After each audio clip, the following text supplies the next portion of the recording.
इस हफ्ते हम अपनी गवाही दूसरे लोगों तक पहुंचाने के मुतालिक बात कर रहे हैं। बाइबल कहती है और वो उस पर गालिब आए। ये शैतान के बारे में बात हो रही है, बर्रे के लहू से और उनकी गवाही के कलाम के बायस, और उन्होंने अपनी जान को अजीज ना समझा, यहाँ तक कि मौत भी गवारा की। आपकी कहानी में कुछ कुदरत है, जो कुछ खुदा ने आपकी जिंदगी में किया है, उसको बांटना, बताना और उसको बोलना है। अब मैं सोचता हूँ ये हमारे लिए अहम है कि जाने के गवाही क्या है। अगर हमारी गवाही का कलाम ताकतवर है, तब हमें जानने की जरूरत है कि कलाम क्या है। सादगी से वो कलाम है जो खुदा ने आपकी जिंदगी में किया है, जो आपने उसे करते देखा है, जो आपने उससे सुना है, जो आपने तजुर्बा किया है, वो है आपकी गवाही। अगर किसी को अदालत जाना हो तो उनको गवाही देना होगी। उनको बुलाया जाएगा बताने के लिए जो कुछ उन्होंने देखा है, जो उन्होंने सुना था, जो उन्होंने तजुर्बा किया था। बाइबल में एक आदमी था जो नाबीना था। खुदा ने उसे छुआ और खुदा ने उसे शिफा दी, और वो सिर्फ हर एक को बताना चाहता था।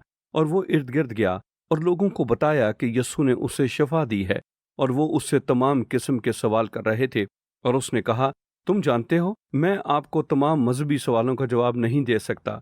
जो मैं जानता हूँ वो ये है कि मैं नाबीना था, लेकिन अब मैं देख सकता हूँ। वो अपनी गवाही दे रहा था। वो एक जबरदस्त मजहबी शख्स बनने की कोशिश नहीं कर रहा था। वो बाइबल का कोई अजीम आलम बनने की कोशिश भी नहीं कर रहा था। वो सिर्फ बता रहा था जो यस्सु ने उसके लिए किया था, और ये रूल कुद्स के जबरदस्त काम करने के लिए हो रहा था। असल में जहन्नम और शैतान की हर एक फौज शिकस्त ज़दा हो रही थी, क्योंकि आप अपनी गवाही दूसरों तक बांटते हैं। मैं अभी आपको बता सकता हूं कि नशा करने वाले आज़ाद हो सकते हैं। दिमागी दबाव और हौसला शिकनी से भरे लोग खुशी और इत्मीनान पा सकते हैं। खुदा हमारी जिंदगियों में काम करता है जब हम अपना ईमान यीशु मसीह पर रखते हैं, और वो हमारे अंदर आता है और हमें तब्दील कर देता है, और यूं हमारे पास बताने के लिए गवाही होती है। मिसाल के तौर पर मेरी कहानी सादगी से ऐसा करेगी, ना कि आप जानते हैं कि उस रात जब मैं यीशु पर ईमान लाया और मैंने हकीकत में उसकी पैरवी की, ये ऐसे था जैसे वजन मेरे कंधों पर से उतर गया हो, मेरी पीठ पर से उतर गया हो, क्योंकि मैं ये एहसास जुर्म का बोझ लेकर इधर उधर फिर रहा था, क्योंकि मैंने बहुत बुराइयां की थीं। लेकिन खुदा मेरे दिल में आया, यस्सु मेरी जिंदगी में आया। उसने मुझे मुआफ किया, उसने मुझे तब्दील किया, और मैं उस दिन से कभी वैसा न रहा। ये है मेरी कहानी। अब 54 साल से मेरी ये कहानी यही है।